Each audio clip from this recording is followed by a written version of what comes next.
Indépendance totale. 7h, 10h sur Radio Courtoisie, ligne droite, Corentin Périni.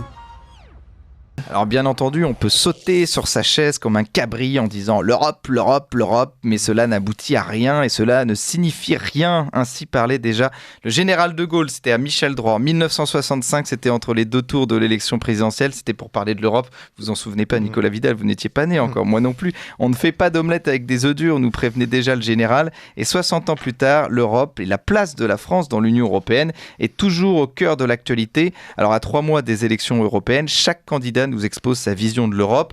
Alors pour la tête de liste LR, François-Xavier Bellamy, l'Union européenne est aujourd'hui le synonyme d'une forme de dépossession pour les citoyens des pays européens, dépossession de leur capacité à maîtriser leur destin. Alors pour Marion Maréchal, cette Union européenne a trahi toutes ses promesses. Elle est dans une fuite en avant contre les peuples et les nations. Mais attention à l'hypothèse Frexit, qui pourrait être, je cite, douloureuse et coûteuse, assez radicale, mais pour autant, pas de tabou sur le Frexit si ça va dans l'intérêt des Français.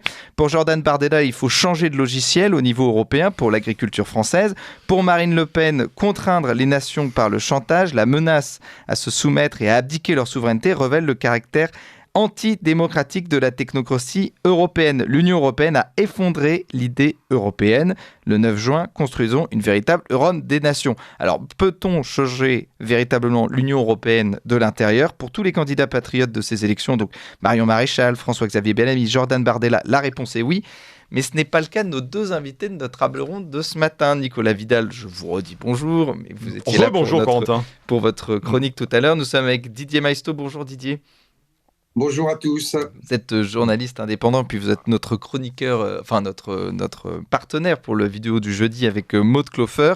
Alors, je voulais revenir avec vous, Didier, déjà, sur le véritable poids des parlementaires dans ces élections européennes. Est-ce qu'ils ont véritablement du pouvoir et peuvent-ils véritablement changer les choses à l'intérieur même de la grande machine qu'est cette Union européenne ? La réponse est non. Ils n'ont aucune espèce de pouvoir et c'est certainement pas un député européen dont le rôle est très faible et marginal au sein des institutions européennes qui peut changer la donne.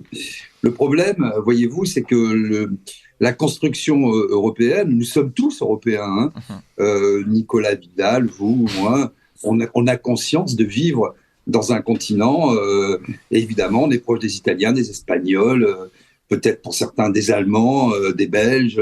Il ne s'agit pas de remettre en cause ce continent. On parle d'une construction politique qui est en fait le pont avancé des États-Unis. Vous avez interviewé tout à l'heure le sénateur Alain Houpert, que je trouve particulièrement courageux dans un certain nombre de combats, comme Nicolas Dupont-Aignan d'ailleurs. Le fait, vous voyez ce qui se passe en Ukraine, au moment même où le New York Times sort un certain nombre de révélations, enfin nous ça fait plusieurs années qu'on en parle, sur le fait que l'Ukraine n'est que le pont avancé des États-Unis, une base américaine avec la CIA partout, des bunkers, des villes souterraines. Et en fait, c'est ça qu'il faut comprendre. Dès lors que vous n'avez plus les attributs de la souveraineté, ce rôle était tenu par le Royaume-Uni de 1973 à 2021, pratiquement pendant 50 ans. Le Royaume-Uni a torpillé de l'intérieur l'idée même de la construction européenne parce qu'elle n'était que le pont avancé des États-Unis. Et aujourd'hui, c'est l'Ukraine qui joue ce rôle. Quand j'entends, moi, par exemple, qu'il faut défendre l'Ukraine parce qu'on défend nos valeurs, quelles valeurs ? De quoi parle-t-on ? Ça, c'est le premier point. On va débattre, mais essayons déjà de cadrer un peu le débat. Pareil pour l'agriculture. Oui. L'agriculture, si vous voulez, là, tout le monde, et avec Nicolas, on en parle depuis des années aussi. Les Français découvrent en fait comment ça se passe avec l'Espagne, avec l'Ukraine, avec les droits de douane. Avec les accords de libre-échange. Les accords de libre-échange, etc. On peut parler de l'industrie aujourd'hui. Dernier point, j'ai parlé de la stratégie, de l'agriculture, de l'industrie. Et tiens, on ne va même pas parler de la France, on va parler de l'Allemagne, dont l'industrie s'effondre. Pourquoi elle s'effondre, son industrie ? Parce qu'elle n'a plus son gaz bon marché comme elle l'avait avec la Russie, via notamment des gazoducs, via cette histoire rocambolesque de Nord Stream. Et petit à petit, ça s'effondre. Donc, si vous n'avez pas les attributs de vos souverainetés, si vous n'avez plus de monnaie, si vous ne contrôlez pas vos frontières, si vous êtes finalement une vaste zone de transit et le satellite d'une puissance états-unienne, qu'est-ce que vous faites? Vous allez imploser d'abord, vous effondrer, puis disparaître. C'est ce qui est arrivé d'une certaine manière à l'URSS, vous voyez. Alors, la oui, Russie, justement, l'Union européenne sort de l'URSS et nous entrons dans une autre forme d'URSS. Une URSS avec en plus de ça un marché ouvert aux 80. Nicolas Vidal, les parlementaires européens, ils ont un véritable poids, ils peuvent véritablement changer l'Union européenne de l'intérieur. Bien sûr que non, ils ne sont pas à l'initiative des lois. Déjà, ils votent pas les recettes, ils ont juste pratiquement consultatif, c'est une espèce de club de bridge. Et ce qui est intéressant pour revenir sur Jordan Bardella, Marion Maréchal Le Pen, pour les candidats, notamment aux européennes, Didier l'a dit, ces gens-là, je pense qu'ils savent très bien qu'ils n'auront aucun poids. Vous savez que Reconquête a mis en place un partenariat avec le CRE, qui est un groupe conservateur réformiste, déjà réformiste. Quand vous dites réformiste, il faut partir en courant.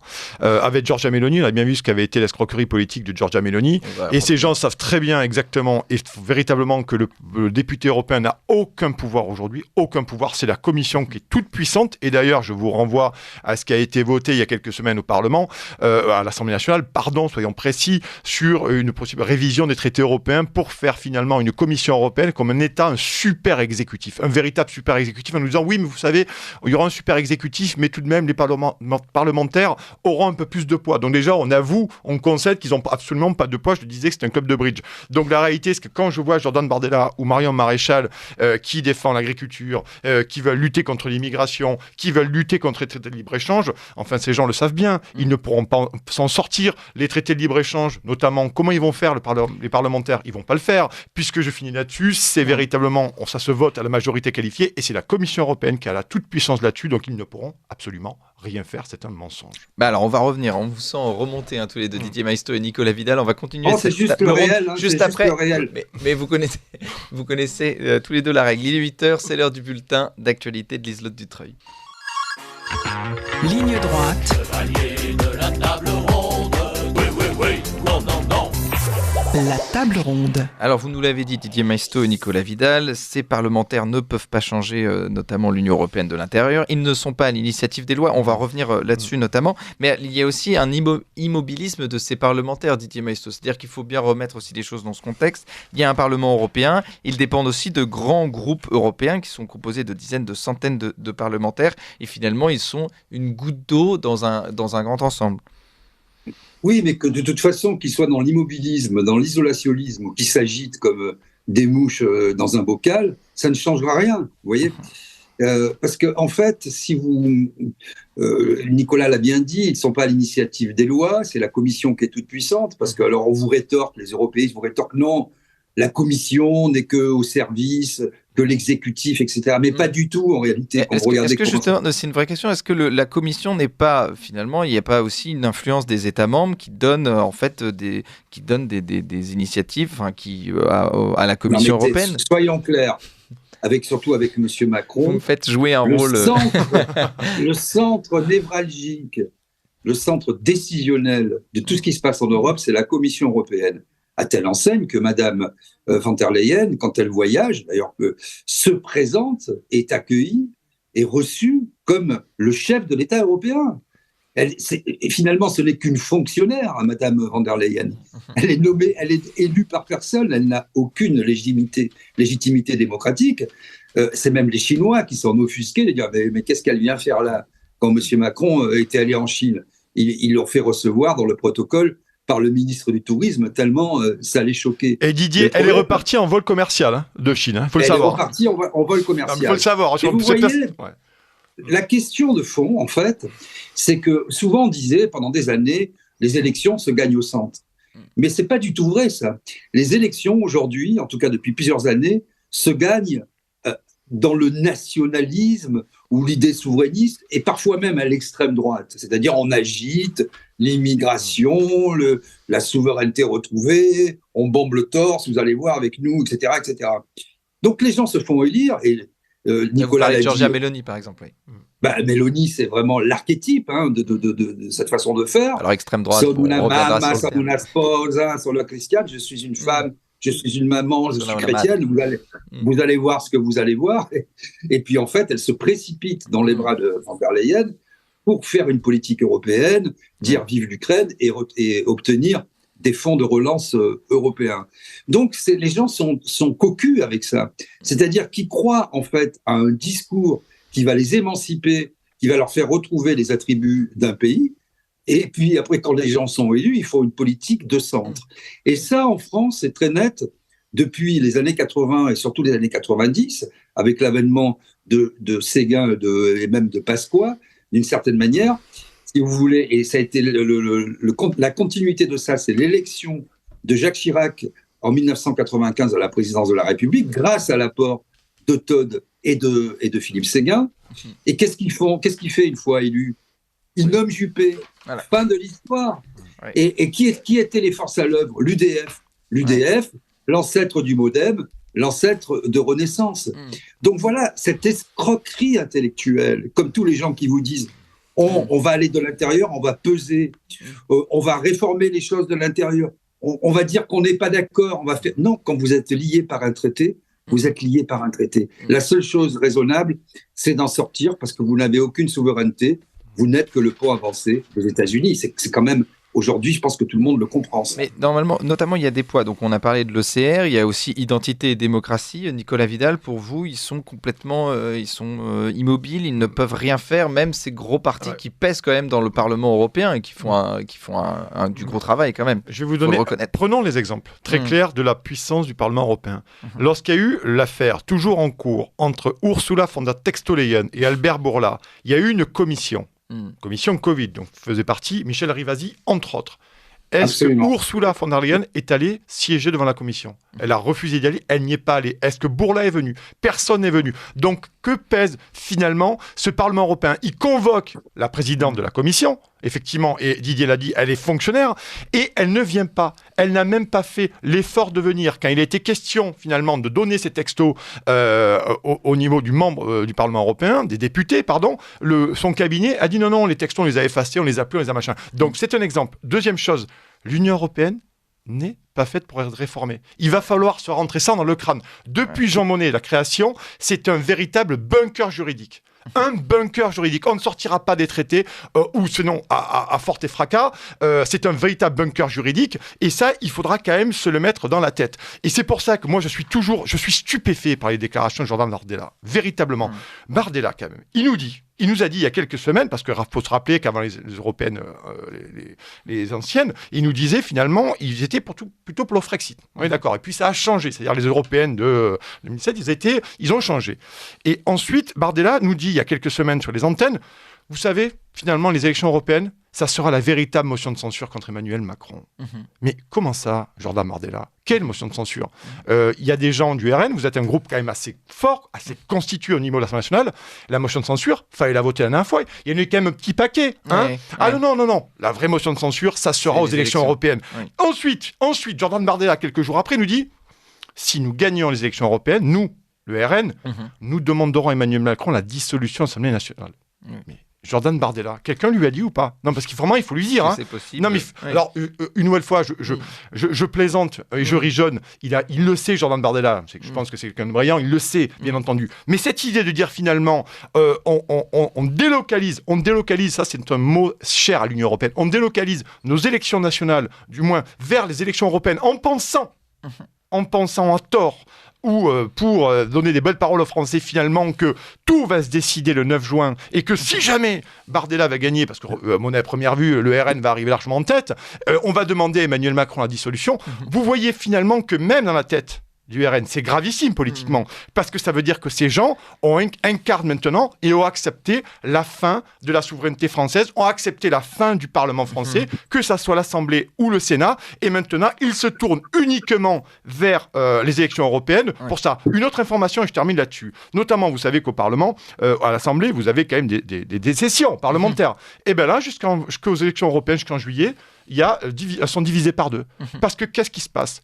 Tous les partis sont actuellement focus, pour parler comme Yahoo, concentrés. Concentrés, pour être tout précis, vous avez raison de me reprendre, sont tout à fait concentrés sur les élections européennes. Donc la vie parlementaire française n'existe plus en ce moment. D'ailleurs, elle existe depuis un petit moment, puisqu'elle n'existe plus, puisqu'il y a eu 23-49-3 et qu'on vote absolument tout. D'ailleurs, vous savez, l'article 3 sur les dérives sectaires, le premier texte en première lecture, il y avait 236 personnes. Les autres étaient probablement à la buvette de l'Assemblée nationale. Mais peu importe, où ils avaient paddle.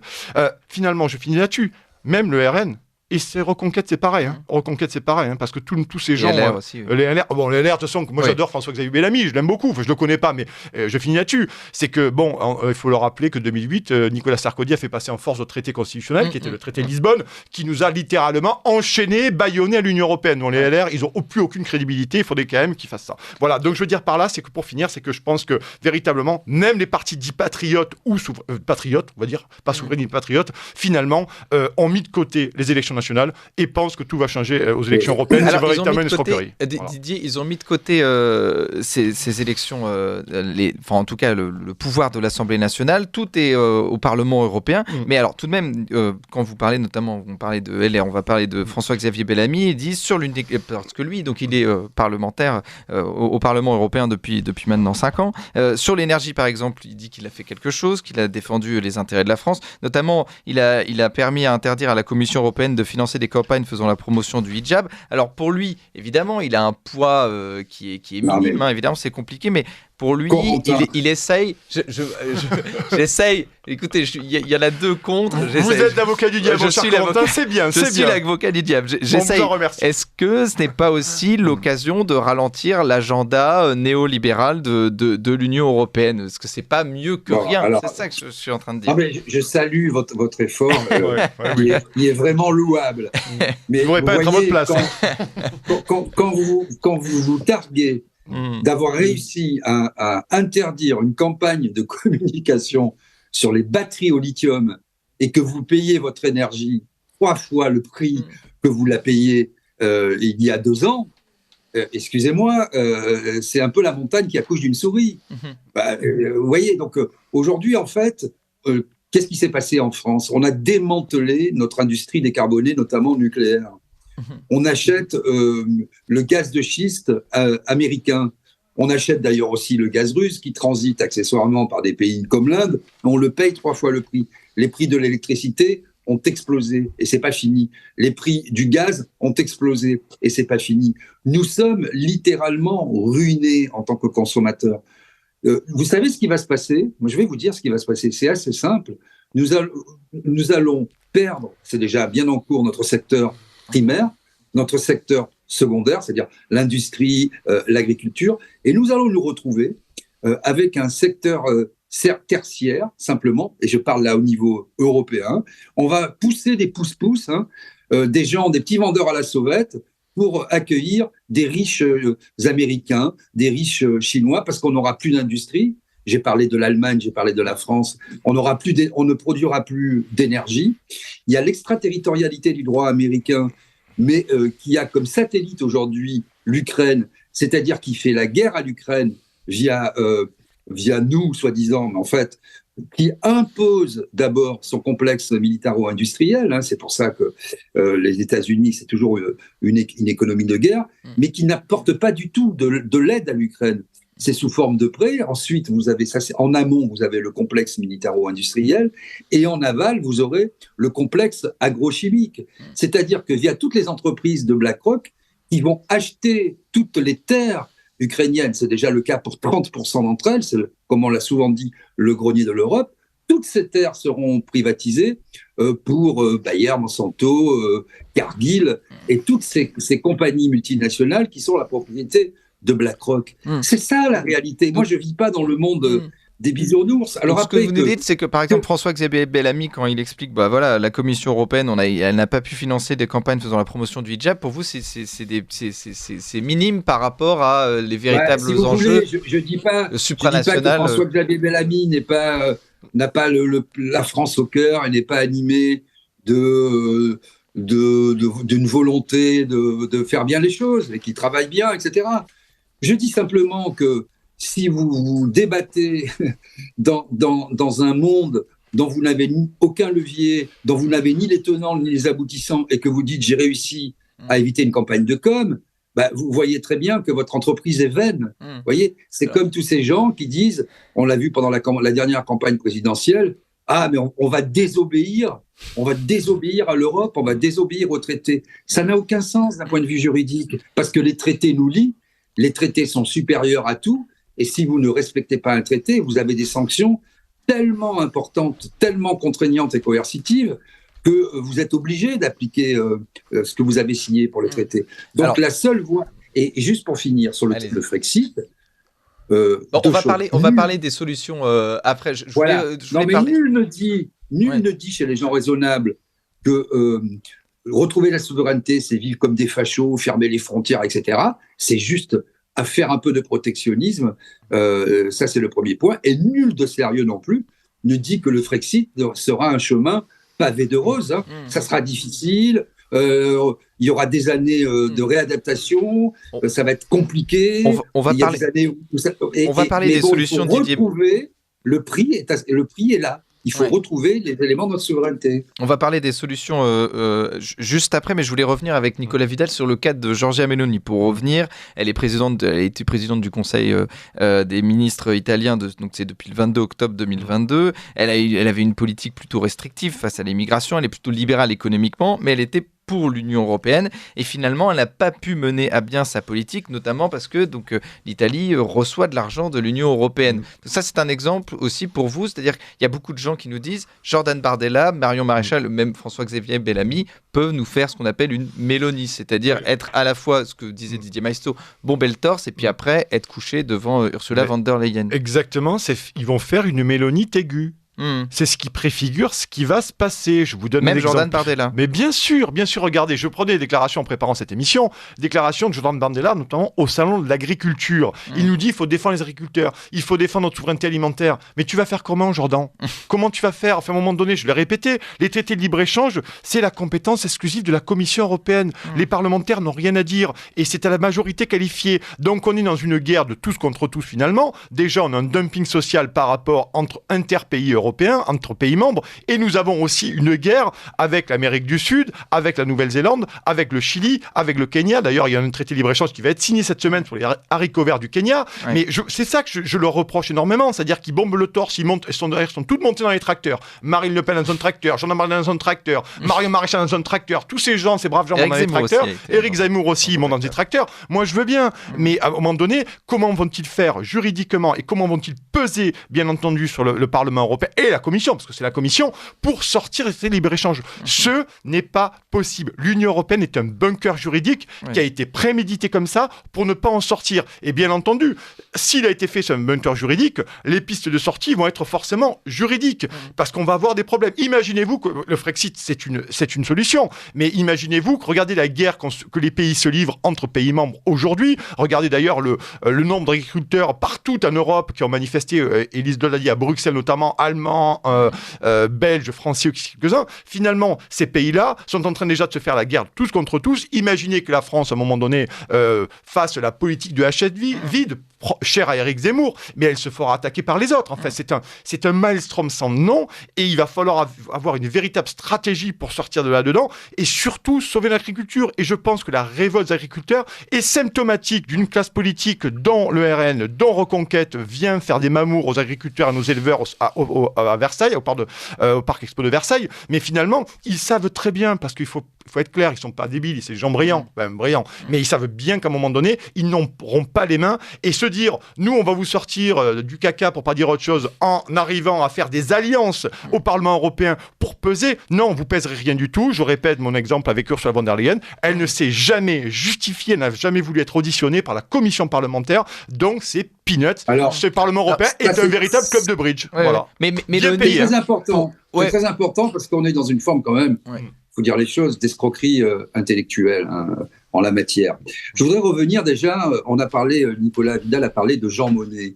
Effectivement, et je renvoie tout le monde à la lecture de l'excellent livre De Gaulle d'Éric Branca, qu'on avait reçu ici même, qui expliquait que Jean Monnet, en fait, était un agent américain, et qu'il y avait tout un plan qui était prévu pour que l'Europe, et notamment la France, n'ait pas de gouvernement, etc., ne soit finalement qu'une région, une super région administrative. Une colonie, Didier, une colonie. Une colonie. Et il s'en est fallu sûr. de peu. Mais c'est comme ça que les Américains voient le monde, hein. Que ce soit avec l'Ukraine, avec la Grande-Bretagne, avec Israël aussi, d'une certaine manière. On peut dire on est pour, on est contre.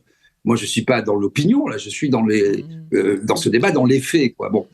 Ça, c'est le premier point. Le deuxième, puisqu'il faut toujours être concret pour nos auditeurs, et Nicolas a eu raison de citer des exemples, l'exemple Pfizer, mais dans le même ordre d'idée, quand Michel Rivasi, paix à son âme, c'était une parlementaire très courageuse que j'appréciais beaucoup, et qui avait été notre relais, notamment pour un certain nombre de sujets sur la question des contrats, de la vaccination, etc. Quand le baron von der Leyen, si devant Marie, de la présidente de la Commission européenne, a créé des filiales de sa boîte américaine, Orgenesis, leader dans la thérapie génique et dans les vaccins, les techniques ARN. C'est-à-dire, il a créé, alors que c'est une boîte américaine, je le rappelle, dans plusieurs pays de l'Union européenne, des filiales qui ont capté l'argent des fonds de relance européens. Il a pris l'argent, il a dissous les filiales et il ne s'est rien passé. Ça, je ne vais pas le qualifier pénalement, mais tout le monde comprend ce que ça signifie en termes de conflit d'intérêts. Oui. Michel Rivasi avait saisi, avec un certain nombre de collègues, d'autres eurodéputés, notamment des Allemands, mais pas que, la commissaire à la déontologie, en disant « mais c'est peut-être pas tout à fait dans les clous, que le mari, dont d'ailleurs le fils, un de leurs enfants était un des dirigeants de McKinsey, voilà. C'est pas normal que le mari prenne les fonds de relance pour une société américaine, dissolve et mette la clé sous la porte et s'en aille. » Ce que vous nous dites, c'est que ce qu'on comprend, c'est que c'est pas les parlementaires européens qui gouvernent, c'est donc McKinsey, la Commission européenne, Ursula von der Leyen, des gens qui ne sont élus par personne. La commissaire européenne leur a dit, chargée de la déontologie, circulez, il n'y a rien à voir. Tout est réglo, c'est pas un sujet.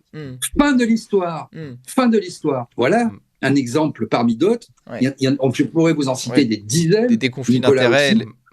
Mais bien sûr, la corruption si vous voulez, aujourd'hui, il faut comprendre que la Commission européenne est le réceptacle et le lieu de tout. Vous citez McKinsey. Mais tout le monde, il faut visiter quand même la Commission. Tout le monde a des bureaux, ils ont des bureaux, les lobbyistes, avec les marques, etc. Ils écrivent les lois, les directives, tout est déjà pendu, ils le donnent aux eurodéputés qu'ils le votent, et c'est légal. Alors, c'est légal. Nicolas Vidal, je voulais revenir avec vous sur les solutions, parce qu'on parle du Bruxit, par exemple, c'est-à-dire ne pas sortir de l'Union européenne, mais sortir de Bruxelles, changer l'Europe dans l'intérieur, tout en y restant sans en partir. Finalement, c'est un petit peu aussi l'Europe des nations du général de Gaulle, c'est-à-dire il expliquait on ne fait pas d'omelettes avec des œufs durs, on reste chacun à sa souveraineté nationale, mais il y a une coopération entre les nations. Comme ça, c'est toujours fait. Avant l'Union européenne, on peut parler de Brexit, de Frexit, que vous voulez, bien sûr, mais la réalité, c'est qu'il faudrait une Europe des nations et qu'on puisse, à un moment donné, faire des traités, nous, en notre nom, en notre signature, en fonction des traités qui nous intéressent, en fonction de ce qu'on y gagne et ce qu'on n'y perd pas, surtout. C'est ce qu'il faudrait faire. Mais aujourd'hui, comme ça, je voudrais quand même citer un chiffre, 3 chiffres pour que les auditeurs comprennent bien. Un député européen, d'ailleurs, ils ne vous le diront pas beaucoup, c'est 10 075 € par mois d'indemnité. D'accord ? C'est à peu près 4 900 € de frais généraux mensuels. Et après, il y a une enveloppe de 4 500 € à l'année. Et à noter aussi, petite cerise sur le gâteau, chers amis, c'est un forfait de 300 € par jour de logement et d'alimentation. Donc, vous voyez bien, qu'est-ce que veulent dire ces chiffres ? Non fiscalisé. Bien sûr. Ce qui est intéressant, c'est qu'à un moment donné, quand vous êtes parlementaire européen, d'ailleurs, il faut voir les batailles qu'il y a en ce moment, notamment au niveau du PS, pour avoir des gens en position éligible. C'est toujours intéressant. Allez vous renseigner. Et finalement, vous voyez bien que quand on paye très cher ces gens, qu'on les paye bien, avec tous les avantages qui vont ailleurs, est-ce que vous avez vraiment envie, mon cher Corentin, de renverser la table le matin au Parlement européen ? Eh bien, pas tellement. Alors, vous posez vos petites questions qui a été fait par vos collaborateurs. Vous faites pas mal de flancs sur France Info, France Inter et BFM pour dire que c'est un scandale et qu'il faut que ça change et qu'on est un réformateur, presque quelqu'un de messianique. Et finalement, vous restez tranquillement à Strasbourg, bien assis, tranquillement, parce que c'est un système au frais du contribuable français et européen. Voilà. Alors, le Bruxit, Didier Maïsso, très vite, je vous connais, et très vite, Didier, là-dessus. Le Bruxit, c'est une solution pour vous, c'est-à-dire sortir de Bruxelles. Le Brexit, c'est un préalable. Et malheureusement, vous voyez, bon, le mot est tellement mal connoté aujourd'hui. Et d'ailleurs, c'est pas le Brexit, c'est le Frexit pour nous. Mais il est tellement connoté que voilà. Mais pourtant, c'est un préalable. Là, je vous parlais du Bruxit, c'est-à-dire sortir de Bruxelles. Oui. Ah oui, du Bruxit, oui. Ouais. Mais de toute façon, appelons ça comme on veut. Ce qu'il faut, c'est aller plus loin, c'est retrouver une souveraineté pleine et entière. Sinon, ça ne fonctionnera pas. Et je voudrais battre en brèche une idée qui est souvent répandue en disant « mais vous voulez vivre comme le village de Gaulois ». L'agriculture, par exemple, la viticulture a besoin de s'exporter. Oui. Mais qui parle de ne pas exporter? Qui parle de vivre retranchés comme des débiles dans un village de Gaulois? Non, c'est-à-dire de faire un peu comme font les Américains, toutes les puissances. Voilà, un protectionnisme à la fois ouvert sur le monde, mais qui est protégé. On va être obligé de conclure là-dessus, Didier. Hein. Mais il faut protéger son marché intérieur, il faut protéger ses prérogatives intérieures, et un chef doit protéger et défendre ses troupes. Nous faisons le contraire. Nous sommes protectionnistes pour les autres, et libéraux chez nous, ça ne peut pas marcher. Exactement. Bah, écoutez, on va conclure là-dessus, Didier Maisto. Merci à vous. On vous retrouve jeudi avec Maud Koffler pour une vidéo. Et merci à vous, Nicolas Vidal. On vous retrouve la semaine prochaine pour une nouvelle chronique. Merci beaucoup. Bonne journée à tous les deux. Salut.